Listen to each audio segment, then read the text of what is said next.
my name is Kelsey Borch, or Kelsey Borcherding if you're trying to find me on other websites. I found out about RISO when I was in art school. So I graduated like 2015 from Kansas City Art Institute in Kansas City, Missouri. And at that time there was like a little bit of buzz around the medium. I think it was starting to show up in like the illustration process world, like kind of coming back into the eyes of like DIY artists and making its way into kind of like other elements of the illustration industry. Something that I've always liked in illustration is like working within restrictions. A lot of the times, like I was doing a lot of editorial work for magazines, and you were working within pretty tight like print specs and like size restrictions, and of course everything had to be small enough to like email to your art director. So I always thought that part of the puzzle was really fun. And then I got into RISO, which adds even more elements to the puzzle. You know, you're working with like limited resolution, you're working with limited image size, and you're working with like the colors, of course.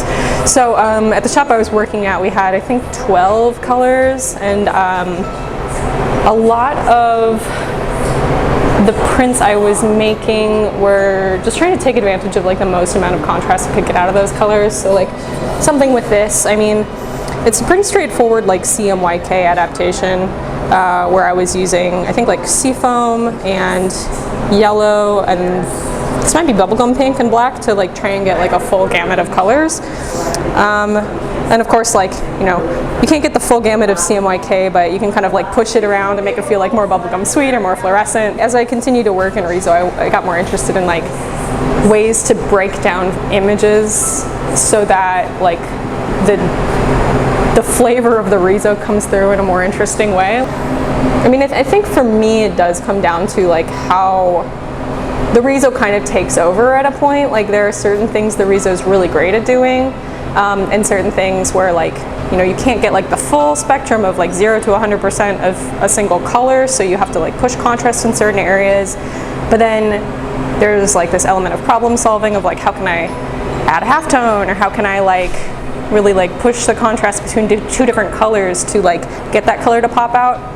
And then the result, of course, is kind of like, yeah, the looking at the like the puzzle when it's completed on the ground, you know, where like it comes together into this like really interesting, beautiful image that wouldn't happen if it was done with any other method, because there are so many like very specific elements to risography, I guess. I know like when I work with people who are less familiar with the medium, usually like the grain touch texture is what a lot of people see as like the biggest aesthetic factor in RISO. And then there's of course the misregistration and you know, just artifacts as a result. Like this one looks like I kept it because it was a misprint, but there's like, you know, stuff, like really interesting stuff you can do with those elements, like with the misregistration, that makes it feel like it came from the RISOgraph instead of coming from like the artist's hand with so much control over it. Like I think the lack of control is actually what makes it so cool to work with, because I don't know, my feelings about working as an illustrator these days are just that like so much of it is digital and you have so much control over what you're making, that having to kind of like work with a machine as if it is your horse on the pasture, your cow, you know, it's like kind of this beautiful relationship and this collaboration between the two of you.